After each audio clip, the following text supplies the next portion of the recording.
Dune part 2 जो कि आने वाली है 1 मार्च 2024 को, और ये सीक्वल होगी अपने 2021 में आई ड्यून मूवी का। और ये मुश्तमिल है फ्रैंक हर्बर्ट की यूनिवर्स, जो कि उन्होंने नावल 1965 ड्यून पर बेस कर रखी है। ये ड्यून यूनिवर्स है, इसमें और भी आए नावल यानी कि 1969 ड्यून मसीहा और 1976 चिल्ड्रन ऑफ ड्यून के नावल्स भी शामिल है। उन पर भी मूवीज बनेंगी जो कि इस यूनिवर्स में आगे फर्दर ऐड होंगी। ड्यून 1 जो 2021 में आई थी, उसमें लीटो एट्रेइडिस जो कि एट्रेइडिस हाउस के सबसे बड़े लीडर थे, उन्हें मार दिया गया था और उनकी और भी सिपाहियों को कत्ल कर दिया था धोखे से अराकिस के प्लेनेट पर। और इसमें एम्परर शादाम शामिल थे, उसके साथ हाउस हेराकोनन के बारून वल्दमीर भी शामिल थे। अब दूसरे पार्ट में पाउल एट्रेइडिस जो कि लीटो का बेटा है, वो पहुंच चुका है द फ्रीमैन कम्युनिटी के पास, और उसमें उन्हें फीमेल यानी कि चन्नी मिली है, वो उससे मोहब्बत करने लगा है और तमाम वो चीजें जो इसके लिए फायदेमंद हो सकती है वो इससे सीख रहा है, क्योंकि इसके पास ताकतें भी हैं, जिसकी वजह से इन्हें से ख्वाब आते हैं आने वाले फ्यूचर में क्या पॉसिबिलिटीज होंगी, और बाद में ये फैसला कर सकता है कि क्या करेगा और क्या नहीं।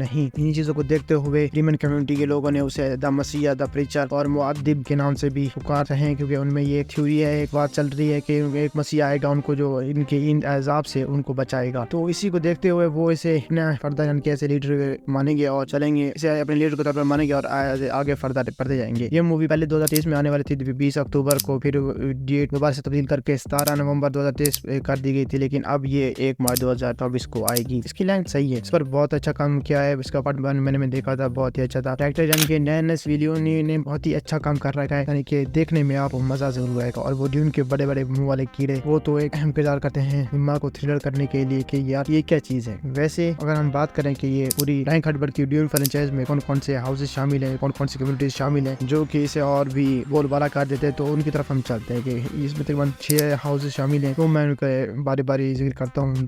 पहले मैं जिक्र करता हूँ 6 नंबर वाले हाउस का, क्योंकि हाउस एट्रेइडिस, उसमें उनके पास जो प्लेनेट था वो प्लेनेट कलैंडान पे रहते थे, और उनके पास बहुत इंडस्ट्रियल पॉल्यूशन वगैरह उसके प्लेनेट में मौजूद था। एट्रेइडिस फैमिली को फिर एम्परर शादाम ने कहा कि आप यहाँ से निकले। एम्परर शादाम ने उन्हें अराकिस भेजा कि वहाँ पर वो जाकर रिफाइनरी में मदद करें और वहाँ से निकलने वाले फ्यूल जो उनके लिए बहुत ही मुफीद है और उसकी वजह से गाड़ियाँ लाइट ऑफ स्पीड की वजह से चलती हैं वहाँ पर, वो उन्हें दे। लेकिन इसी की वजह से हाउस हेराकोनन के बारून वल्दमीर जो कि वहाँ पर पहले काम कर रहे थे, वो मुखालिफ हो गए और एम्परर के साथ मिलकर उन्होंने एट्रेइडिस फैमिली को पूरे हाउस को खत्म करने का सोच लिया, और इसी वजह से ये चीज हमें देखने को मिली थी। अगर मैं बात करूँ हाउस 2 जो कि है हाउस हरकनिन, वो प्लेनेट गिदी प्राइम पर रहते हैं। उसमें बारून वल्दमीर मेन लीडर हैं, रूलर हैं वहाँ के, और उसने हमें उन्हें इस विलन को हमने तो पार्ट 1 में देखा है किस तरह से वो ऊपर उठा है और किसी उसके लुक्स हैं जो कि हॉरिफाइंग लुक्स। और इसके बाद अगर हम बात करें हाउस कोरिनो है जो कि कैथन पर अभी रहते हैं। उससे पहले वो सलूसा सिकंदस पर रहते थे, अब वहाँ पर, लेकिन अब उस प्लेनेट पर सरदार कार मिलिट्री फोर्सेज रहती हैं जो कि वहाँ की सबसे खतरनाक फोर्सेज है, और वहाँ का रूलर जो है वो शादाम 6 है जो कि हाउस कोरिनो का बाशिंदा है। और इसी की तरह तीसरे नंबर पर जो हाउस होता है वो है जिसमें हाउस फेंडरिंग है, जिसमें ड्यून पार्ट 2 में मेन विलेन आएगा वो इस